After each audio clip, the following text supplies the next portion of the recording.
7th term 3 என்னென்ன இயற்கை பேரிடர் எல்லாம் நம்ம போனதுலேயே பார்த்துட்டோம். இதில் ஃபேக்ட்டு வேறு எக்ஸ்ட்ரா ஏதாவது இருக்குதுன்னா அதை எடுத்துக்கலாம்.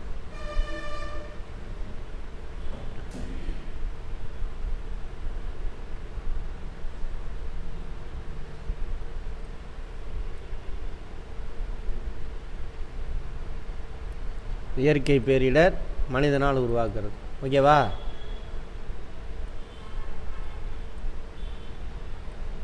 பூமி உள்ளேருந்து நடக்கிறது. நிலநடுக்கம், சுனாமி, எரிமலை வெடிப்பெல்லாம் உள்ளே இருந்தால் நடக்குது. பூமி மேற்பரப்பில் நிலச்சரிவு, பனிச்சரிவு. வானிலை, புயல் காற்று, சூறாவளி, பனிமலை, வெள்ளம். ஓகேவா? இதெல்லாம் வானிலை உருவாக்குறது தானே. சுகாதாரம், சுகாதாரத்துக்கு என்ன ஹெல்த்து போட்டிருக்கானுங்களா? சரி, ரைட். பெருந்தொற்று, எபிடமிக்ஸ். இப்போ வந்துச்சா? என்னது? கொரோனா. அதெல்லாம் அடுத்தது மனிதனால் உருவாக்கக்கூடிய தொழில்நுட்பம். போக்குவரத்து பேரழிவு, கட்டமைப்பு சரிவு, பில்டிங்லாம் உழுகுதில்ல. உற்பத்தி வீழ்ச்சி. உற்பத்தி வீழ்ச்சின்னா இப்போ விவசாய உற்பத்தி என்ன ஆகுது? மழை பெய்யாமல் அல்லது ஏதோ ஒரு காரணம் பொருளாதார வீழ்ச்சி அடையுதுல்ல, அப்போ வருமானம் குறைஞ்சி போயிடும். அதெல்லாம். அடுத்து போர். தேசிய அளவில் நடக்கலாம், சர்வதேச அளவில். இதெல்லாம் மனிதனால் உருவாக்குறது.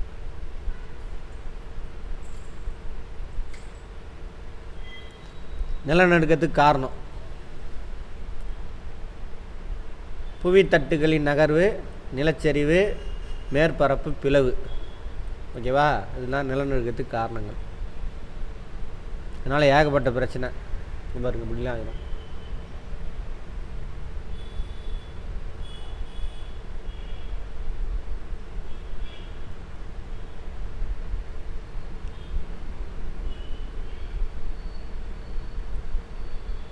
இந்தியாவிலும் தமிழ்நாட்டிலையும் ஏற்பட்ட பாதிப்பு சொல்கிறாங்க. 2018 மே மாதம் வட இந்தியாவில் வீசுமா? என்னது? லூ. வட இந்தியாவில் வீசக்கூடிய தலக்காற்று அப்படின்னு பார்த்துருப்போம். லூ ஞாபகம் இருக்கா? புழுதி புயல். அதனால் எத்தனை பேர் இறந்தானுங்களாமா? உத்தரப்பிரதேசில் 43 பேர், ராஜஸ்தானில் 35 பேர் செத்துருக்கானுங்க. 200 பேர்த்துக்கு மேலே காயமடைஞ்சிருக்காங்க. 8000 பேர் செத்து போயிட்டாங்களாம். புழுதி புயல் மே மாதம் வீசுன்னு பார்த்தோம்ல, அது. அடுத்து சுனாமி. அதான் 10,000 பேருக்கு மேலே செத்துருக்காங்க இந்தியாவில் மட்டும். அப்புறம் கஜா புயல். அப்போ தான் அட்டாக் ஆச்சு, 2019 நினைக்கிறேன். கஜா புயல். இதாவது எல்லாம் நிற்கிது, எல்லாம் மரம்லாம் பிடிங்கி போட்டு போயிடுச்சு. அந்த பக்கம் போய் பார்த்தாக்கா, ரிலீஃபுக்காக போனோம். போய் பார்த்தாக்கா மரம்லாம் மொட்டையாக நிற்கிது, எல்லாம் சாஞ்சி போச்சு எல்லாம். சுனாமி இதெல்லாம் இப்போ தான் பேசணும். கேட்பாங்க, சுனாமி எந்த மொழி சொல்லியிலிருந்து வந்ததுன்னு கேட்டிருக்காங்க முன்னாடி. ஜப்பானிய மொழி சொல்லிருந்து வந்தது. சு அப்படின்னாக்கா டீ வரணும், துறைமுகம்னு அர்த்தம். நாமி அப்படின்னா அலைன்னு அர்த்தம். துறைமுக அலை அப்படின்னு அர்த்தம் சுனாமி. அதையும் கேட்பான், அதுக்கு என்ன அர்த்தம்னு கேட்பான். எந்த மொழியிலேருந்து வந்துச்சு? வெள்ளப்பெருக்கு. இப்போ நம்ம ஊரில் கூட பார்த்துக்கிட்டு இருக்கோம் கரண்ட் அஃபேரில். அடுத்து புயல் கடந்துச்சுன்னா என்ன பண்ணும்? மரங்கரம் எல்லாத்தையும் பிடிங்கி போட்டு போயிட்டே இருக்கும். மெயினாக கடற்கரையில் பயங்கர பாதிப்பு ஏற்படும். 2018 இப்போ கரண்டில் உள்ளதை கேட்பான், இதை கேட்க மாட்டான். பார்த்துக்கோங்க. இப்போ வந்துச்சு இல்லையா? இப்போ என்னென்ன புயல் வந்துச்சு? பெஞ்சலா? அதெல்லாம் பார்த்துக்கோங்க. அடுத்து வரும் வரிசையாக. எது அதிக சேதாரமோ அதை கேட்பானுங்க.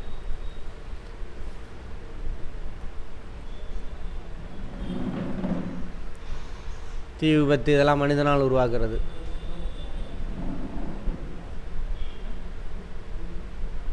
தொழிற்சாலையில் வெடி விபத்து இதெல்லாம் நடக்குதுல்ல, அது.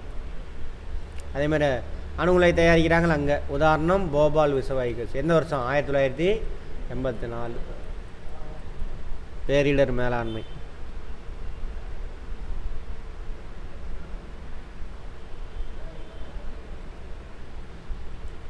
பேரிடர் மேலாண்மை இருக்கு இல்லையா, அதுக்கு பேர் சுழற்சின்னு சொல்கிறாங்க. என்ன பண்ணணும்? ஒரு பேரிடர் ஏற்படுதுன்னா பேரிடருக்கு முன்னாடி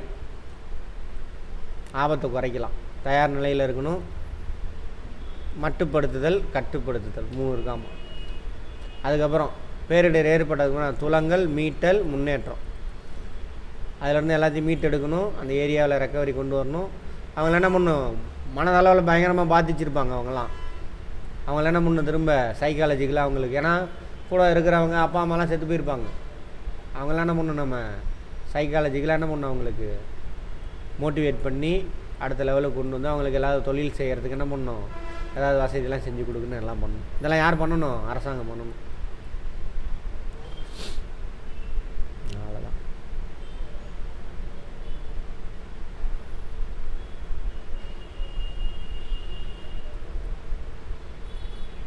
இந்தியாவில் பேரிடர் மேலாண்மை.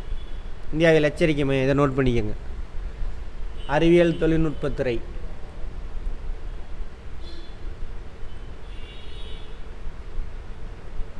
Department of science and technology,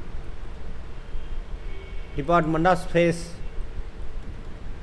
ஓகேவா, விண்வெளித்துறை, அறிவியல் மற்றும் தொழிலக ஆய்வு மன்றம் CSIR, council of scientific and industrial research centre, இவங்களாம் தான் யார். அதே மாதிரி சுனாமி இந்த மாதிரி எச்சரிக்கைலாம் இவங்க தான் கொடுப்பாங்க நமக்கு.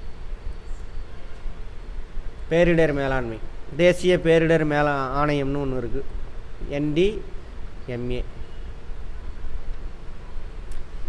நேஷ்னல் டிசாஸ்டர் மேனேஜ்மெண்ட் ஏஜென்சி, அப்படியே தான் இருக்கும். இதில் அவ்வளோதான் ஃபேக்ட், அது மட்டும் எடுத்துக்கோங்க.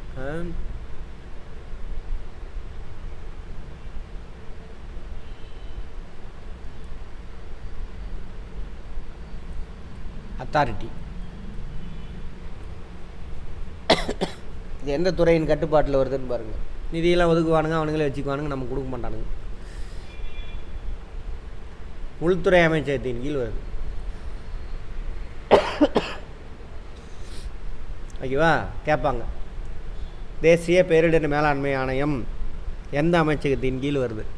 உள்துறை அமைச்சம். உள்துறை அமைச்சர் யார் இப்போது? ஒன்றிய அரசாங்கத்தில் அமித்ஷா. 2005 உருவாக்குறாங்க, டிசம்பர் 25, 2005. சுனாமி ஏற்பட்டதுக்கு அப்புறம்.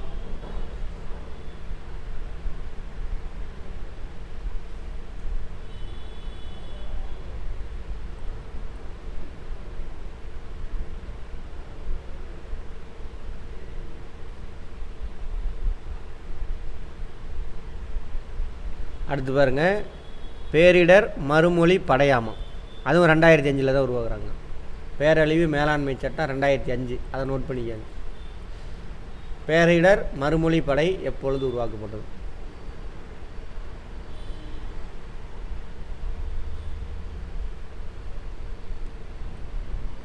நேஷ்னல் டிசாஸ்டர் ரெஸ்பான்ஸ் ஃபோர்ஸ் அப்படின்னு ஒன்று தேசிய அளவில் உருவாக்கியிருக்காங்க. மாநில அரசாங்கம் வச்சுருப்பாங்க இது மாதிரி ஒன்று, போலீஸ் இவங்களாம். ஒன்றிய அரசாங்கம் அமைப்பு வைப்பாங்க. பார்த்தீங்கன்னா தெரியும். இப்போ அது என்ன ஊர், இது கேரளாவில் நிலச்சரிவு ஏற்பட்டுச்சா, ஏன் தமிழ்நாட்டில் இங்கே வெள்ளம் வந்தோன்னா தேசியர் அந்த பேரிடர் மீட்பு படை வந்தது அப்படிம்பாங்க. அது இவங்க தான், வேறு யாரும் கிடையாது, வச்சுருக்காங்க.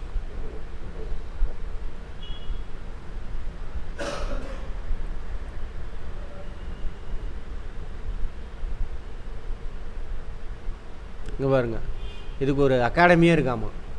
இந்த தேசிய பேரிடர் மீட்பு படை இருக்கு இல்லையா, அவங்களுக்கு ட்ரைனிங் கொடுக்கறதுக்குன்னு ஒரு national institute of disaster management ஒரு இன்ஸ்டியூட்டு, அவங்களுக்கு ட்ரைனிங் கொடுக்கறதுக்குன்னு ஒரு அமைப்பு இருக்குது.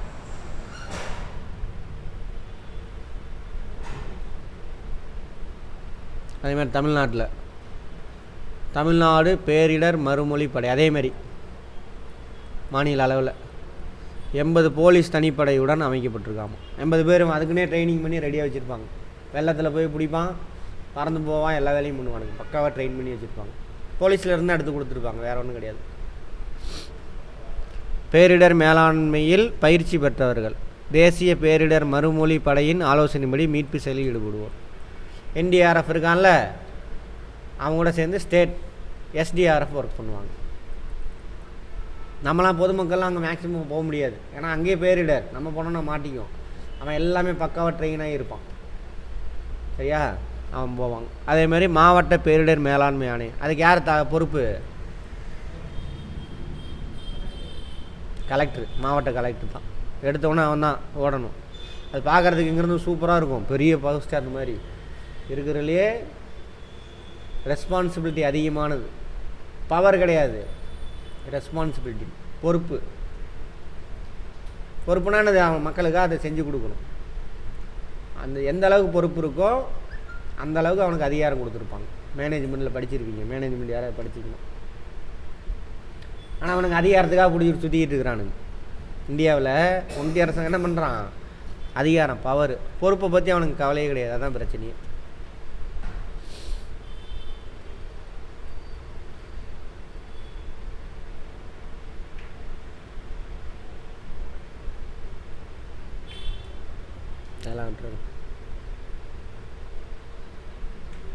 தீ விபத்து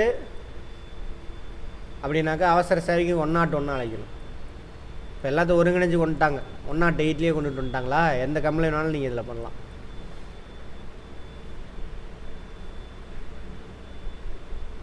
அவ்வளோதான், இதில் ஒன்றும் பெருசாலாம் இல்லை. பொருட்சேதம், உயிரிழப்பு, சுற்றுச்சூழலில் பெரிய மாற்றத்தை நிகழ்த்தும் ஒரு இயற்கை காரணி. பேரிடரின் விளைவை குறைக்கும் செயல்பாடுகள்.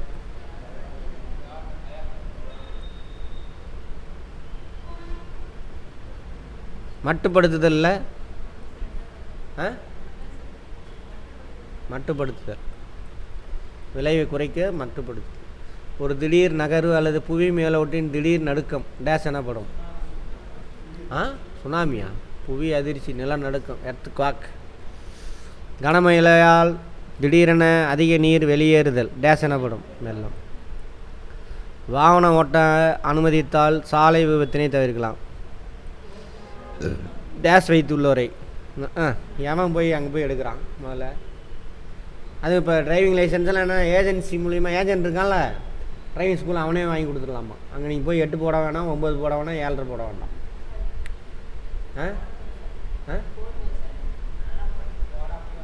போடாமல் இப்போ புதுசாக நம்ம மோடி கொண்டு வந்திருக்காரு.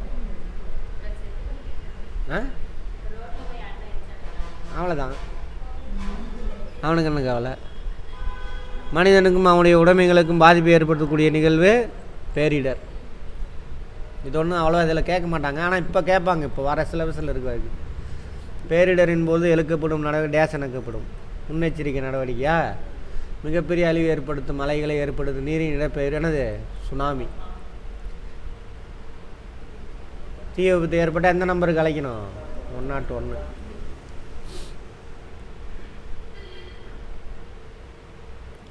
உடைமைகளை பாதுகாக்க புவி அதிர்ச்சி,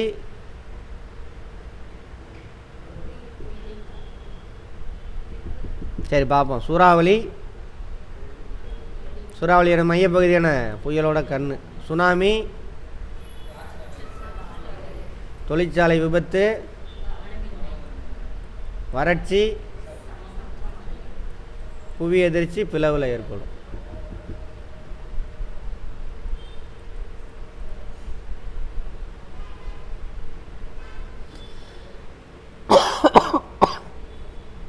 நவீன உலகத்தில் அனுதினமும் மகிழ்ச்சியாக வாழ முடியாது. கரெக்டா? மாசடைதல், சுற்றுச்சூழல் சீரழின் காரணமாக இயற்கை பேரிடர் சந்திக்க வேண்டியது. கரெக்டு.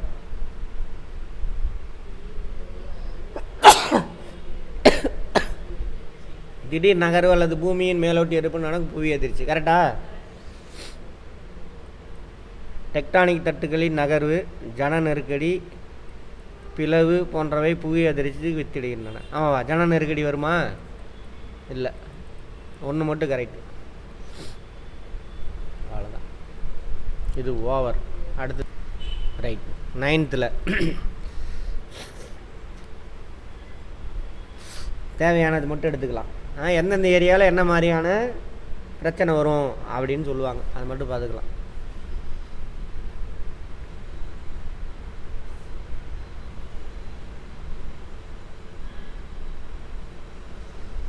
சுனாமியை பற்றி சொல்கிறானுங்க. 2004 இது காலையில் 8 மணிக்கு.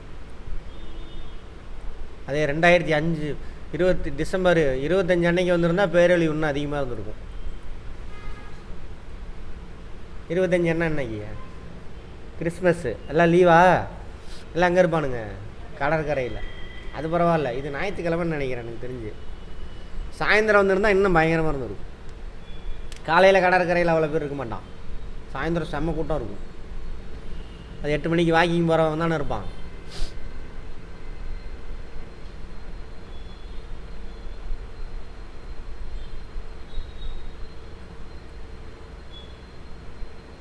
ரிக்டர் அளவு 9.1 வரைக்கும் ரெக்கார்டாக இருக்குது.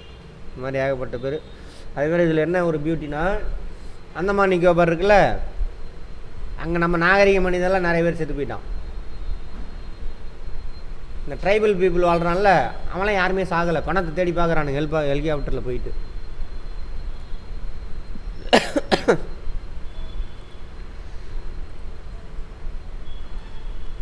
சென்டினல் தீவு அதுக்கு பேர்.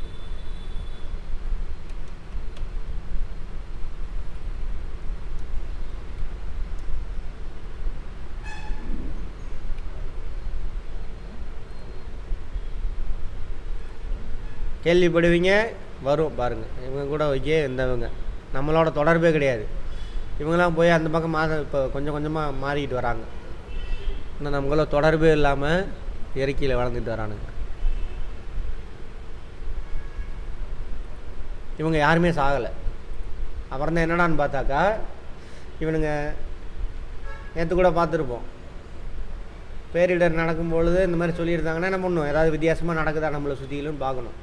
நடந்துச்சுன்னா அதுக்கு தகுந்த மாதிரி ரியாக்ட் பண்ணணும். அது ஏதோ ஒன்று நடக்குது அப்படின்னு விட்டுறக்கூடாது, பேய் பிசாசுன்ட்டு. அது மாதிரி திடீர்னு என்ன விலங்குகள் பறவைகள்லாம் பயங்கரமாக பறக்குது, விலங்குலாம் ஓடுது, அதை பார்த்தோன்னே ஏதோ ஒன்று நடக்க போகுது அப்படின்னு சொல்லிட்டு என்ன பண்ணுறான், எஸ்கேப் ஆகி சேஃபான இடத்துக்கு போய் உட்காந்துக்குவானுங்க. அதான் காரணம். அதனால் அங்கே சாவு கம்மி.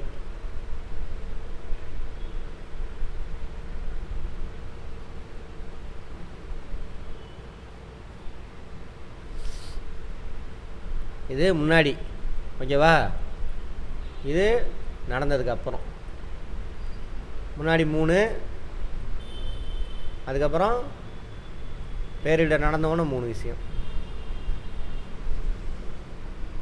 நிலநடுக்கம், இந்த கதையெல்லாம் பேசியாச்சு. சீஸ்மோகிராஃபு, ரிக்டர் ஸ்கேலு எல்லாம்.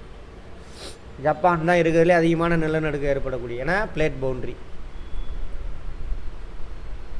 நோட் பண்ணிக்கங்க. உலகத்திலே அதிக நிலநடுக்கம் ஏற்படக்கூடிய பகுதி அது, முன்னாடி சொல்லிட்டீங்க நீங்கள்.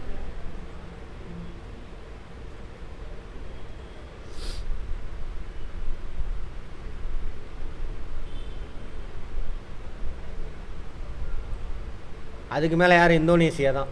ஏன்னா பரப்பளவு அதிகம். இந்தோனேசியா பரப்பளவு பார்த்தீங்கன்னா ஜப்பான் சின்ன குட்டி தீவு தான். ஜப்பான் பாருங்கள், இங்கடா ஜப்பான், இது மட்டும்தான்.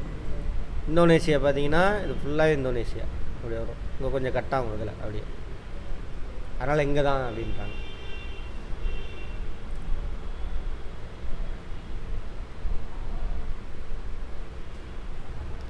ஒரு சதுர கிலோமீட்டர் பரப்பளவில் அதிக நிலநடுக்கங்களை கொண்டுள்ள நாடுகள் டோங்கோ, பிஜி தீவில் தான் இப்போ வந்துச்சுன்னு நினைக்கிறேன் நிலநடுக்கம். இந்தோனேசியா உலகத்தில் மிக தீவிர நில அதிர்வுகள் கொண்டாமைக்கும் பகுதிகளில் தானே அது. பசிபிக் இல்லை, இதெல்லாம் பிஜி தீவு இங்கே தான் வரும். இந்தோனேசியா, பிஜி, இன்னொன்று டோங்கோவா, அது இங்கே தான் பக்கத்தில் ஏதாவது ஒரு நாடாக இருக்கும். நிலநடுக்கத்தின் போல் கட்டடத்துக்குள்ளே இருக்கக்கூடாது, ஒன்றே என்ன பண்ணணும், வெளியில் ஓடி போயிடணும். 5-6 பில்டிங் மேலே இருக்கீங்கன்னு வச்சுக்கோங்க, உயரமான இடத்துக்கு ஓடிடணும். கடைசியில் இப்போ 10 அடுக்கு இருக்குது, லிஃப்ட்டில் முதல்ல இறங்கக்கூடாது. நிலநடுக்கம் வந்துச்சுன்னா லிஃப்ட்டுக்குள்ளே போகவே கூடாது முதல்ல. உங்களோட எஸ்காம் ஆக முடிஞ்சும் அப்படின்னாக்கா, இப்போ 9வது ஃப்ளோரில் இருக்கீங்க, அப்போ மொட்டை மாடிக்கு ஓடிடணும். இடிஞ்சு விழுந்தாலும் என்ன பண்ணிடலாம், வெளியில் தான் போய் விழுவோம். அந்த மாதிரி கிரவுண்ட் ஃப்ளோரு, ஃபஸ்ட் ஃப்ளோரில் இருந்தீங்கன்னா என்ன பண்ணும், ஃபஸ்ட் ஃப்ளோர்லாம் இருந்தால் நிறைய பேர் ஏறி வெளியிலே குதிச்சு போடுவான். கிரவுண்ட் ஃப்ளோர் இருந்தால் என்ன பண்ணணும், நேராக நடு ரோட்டுக்கு ஓடி போயிடணும். போக முடியல, நடு அடுக்கில் மாட்டிக்கிட்டீங்க, அப்போ என்ன பண்ணணும்னா, இந்த மாதிரி டேபிள் இருக்குல்ல, டேபிள் பெஞ்சு, அதுக்குள்ளே கையை எடுத்து கழுத்தில் இப்படி வச்சுக்கிட்டு, இப்படி வச்சுக்கணும். கையை கீழே வச்சுக்கக்கூடாது, வச்சுக்கிட்டு குத்த வச்சு உக்காந்துக்கணும். டேபிளு, கிச்சனோட ஸ்லாபு, அந்த மாதிரி கிச்சனோட ஸ்லாப் இருந்தாலும் மூளையில் போய் உக்காந்துக்கணும். செவுரு இருக்குல்ல, அங்கே போய் உக்காந்துக்கணும். அதெல்லாம் சொல்லியிருப்பாங்க, அதில் படித்து பாருங்கள். எல்லாம் கற்றுக்கணுமா வேணாமா? சாதாரண குடிமகனாக கற்றுக் கொடுக்கணும். அந்த ஸ்லாபு, டேபிள், பெஞ்ச் எதுவுமே இல்லைனாலும் என்ன பண்ணணும், இந்த செவுத்தோட மூளையில் போய் உக்காந்துக்கணும். ஏன்னா செவுரு இடிஞ்சு விழும்போது இந்த இடத்துல கேப் இருக்கும். அங்கே எப்படி போய் உட்காரணும்? அப்போ நான் சொன்ன மாதிரி இப்படி வச்சு இப்படி உட்காந்துக்கணும். எதுக்கு சார் அப்படின்னா, கை கீழே மாட்டிக்கிச்சுன்னா என்ன எடுக்க முடியாது. அதை இப்படி வச்சுருந்தீங்கன்னா கழுத்தில் மேலே எடுத்து தள்ளி விட்டுட்டு நீங்களே எஸ்கேப் ஆயிடலாம். அதெல்லாம் நடக்கும். அதுக்கு தான் இது. கட்டடத்துக்கு வெளியில் இருந்தீங்கன்னா பில்டிங் ஓரமாக நிற்கக்கூடாது, மரத்துக்கு அடியில் நிற்கக்கூடாது, தந்தி கம்பு இருக்கிறது பக்கமாக நிற்கக்கூடாது, நடு ரோட்டில் போய் நின்றுக்கணும். சரியா? இதெல்லாம் கேட்கணும். கேட்டால் தானே. ஓடும் வாகனத்தில் இருந்தாலும் என்ன பண்ணுங்க, வாகனத்தை நிறுத்தினா முன்னாடி பள்ளம் வந்துடும். நிறுத்திட்டு வாகனம் விட்டு வெளியில் வர்றது சேஃப்.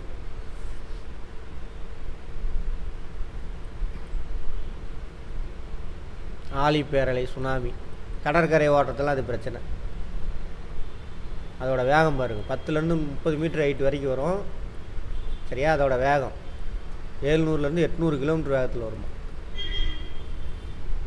பர் ஹவருக்கு. அப்போ அரை மணி நேரத்தில் சென்னைக்கு போயிருங்க இருந்து.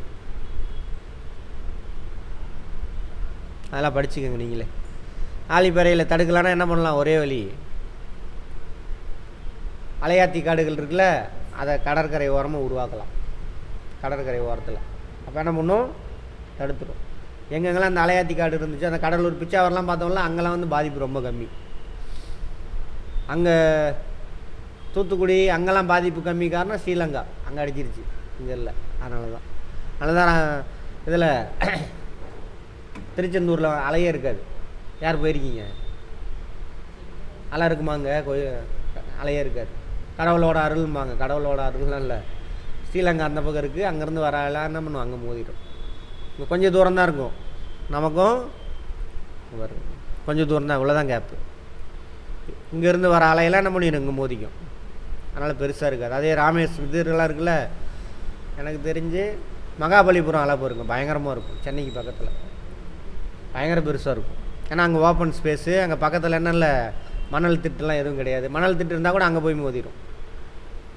அதேமாதிரி கடலூர் சில்வரா கோல்டன் இதா பீச்சா, அங்கேயும் அவ்வளோவா அலை இருக்காது.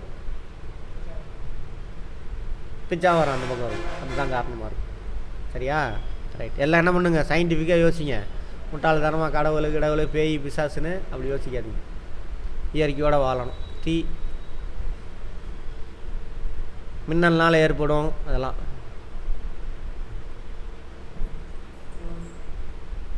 தீ விபத்துனால் இறக்குறவங்க 66% பெண்களாம் இந்தியாவில்.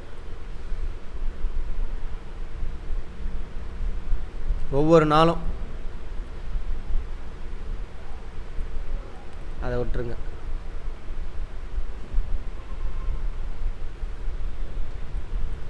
அவ்வளோதானா? ஒன்றும் இல்லை போல் இருக்கு. எந்தெந்த ஏரியான்னு போட்டிருப்பானே இதில், இல்லவே இல்லை, காணோம்.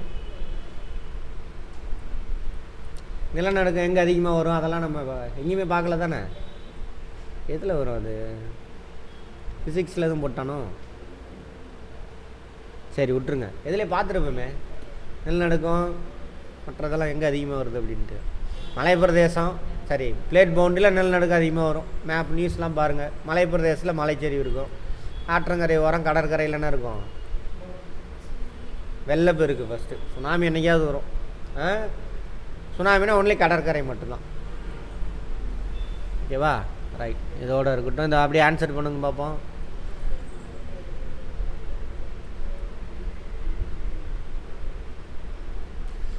ஒன்று, பேரிடரை பொறுத்த மட்டில் முதன்மை மீட்பு குழு இல்லை. யார்? எல்லாம் பாதிப்புலாம் ஏற்படுத்தி அதுக்கப்புறம் போய் காப்பீடு வாங்கணும். இழப்பு காப்பீடு வார்த்தையில் இருக்கும் பாருங்க. ஏற்பட்ட இழப்புக்கு ஈடாக வாங்குறது தான் காப்பீடு. அதே காப்பீடுன்னு வச்சா, சார் இழப்பு ஏற்பட்டுருச்சு, நீ தொடர்ந்து உன்னோட உயிர் இதெல்லாம் பாதுகாக்கப்படனா என்ன பண்ண, ஒரு ஈடாக ஏதோ ஒரு பணம் கொடுப்பான். அதான் காப்பீடு. விழு, மூடிக்கோள், பிடித்துக்கோள் என்பது எப்போ நடக்கணும்? எதற்கான ஒத்திகை? நிலநடுக்கமாக தான் இருக்கும். விழு, மூடிக்கொள், பிடித்துக்கொள். ஒரே நிமிஷம் இருங்க. இது என்னன்னு பாருங்கள், எங்கே இருக்குன்னு பாருமா யாராவது.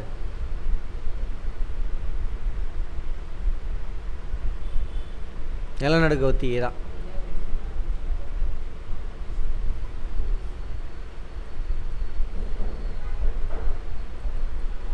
இதெல்லாம் வந்துட்டு சின்ன குழந்தைங்களுக்கே ஜப்பானில் சொல்லி கொடுப்பாங்க. சின்ன குழந்தைங்க இருக்குல்ல, ஜப்பானில் இதெல்லாம் சொல்லித்தராங்க. ஓன் போடுவானுங்க பாருங்கள் வீடியோ எடுத்து. அங்கே டெய்லி ரெகுலராக வரும் நிலநடுக்கம், அதனால் சொல்லி தந்துடுவாங்க. மேசையின் அடியில் தரையில் மண்டியிட்டு அமர்ந்து மேசையின் காலை ஒரு கையால் பிடித்து கொண்டு ஒரு கையால் தலையை மூடிக்கொள்வோம். மேசைக்கு அடியில் போயிட்டு ஒரு கையில் வந்து இதை பிடிச்சிக்கணுமா, ஒரு கையில். அந்த குழந்தைங்களுக்கு சொல்லித்தராங்க. அறையில் எந்த மரச்சாமானுங்க இல்லை எனில் அறையின் மூலையில் குத்துக்காலிட்டு அமர்ந்து இரு கைகளும் தலையை முடிக்கும். தலை இப்படி வைக்க சொல்கிறான். நான் கூட கழுத்தில் சொல்கிறேன், தலை இங்கே வைக்க சொல்கிறான். அப்போ தான் வெளியில் இப்படி தூக்குறதுக்கு. ஓகேவா?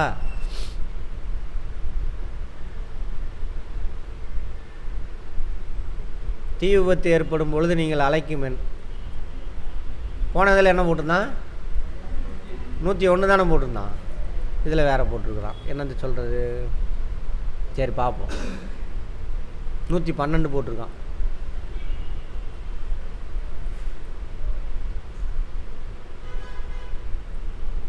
நூற்றி ஒன்று அல்லது 112 எது இருக்கோ எடுத்துக்கோங்க. 2 வராது, ஏதாவது ஒன்று தான் வரும்.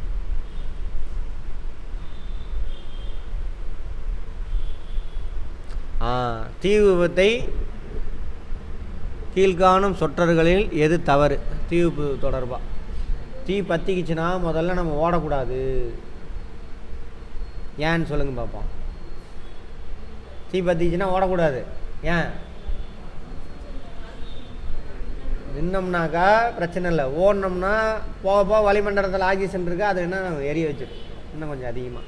அப்போ ஓடக்கூடாது, நிற்கணும், விழுகணும், அங்கேயே உருளணும்.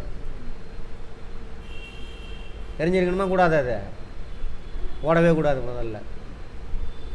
அப்படியே உங்களுக்கு தெரிஞ்சவங்க யாரையாவது தீ பிடிச்சினாலும் என்ன பண்ணும், அவங்க மேலே ஈர துணி போட்டு சுற்றிட்டு உருட்டி விடணும், அணைஞ்சிடும்.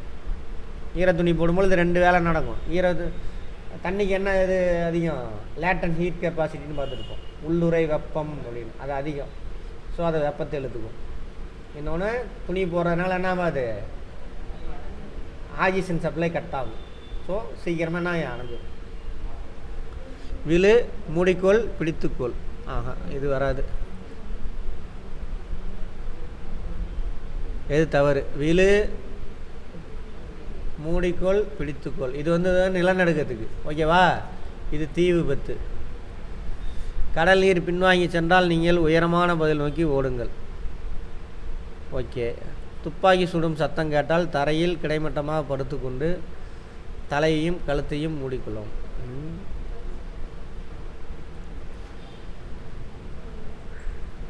எல்லாமே கரெக்டு தான்.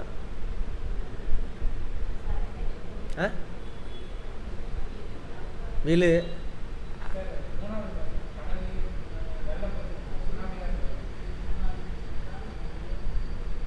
சுனாமிக்கு தயார் நிலை. ஓகே.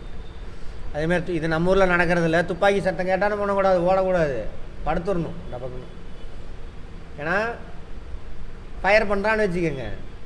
இப்போ உங்களை கீழே நோக்கி சுட்டானாக்கா அவன் பக்கத்துலேயே சுட்டுக்குவோம். உங்களை நோக்கி சுட முடியாது. நின்றுக்கிட்டு இருந்தீங்கன்னா நேராக ஃபயர் பண்ணால் நேராக வரும். படுத்துட்டான்னு வச்சுக்கோங்க, இப்போ அவன் கிராஸ் பண்ணும் பொழுது முன்னாடி கீழே விழுந்து போயிடும். ஸ்ட்ரைட்டாக தானே போகும் புல்லட்டு, அதனால் படுத்துக்கணும். இது ஓகே தான்.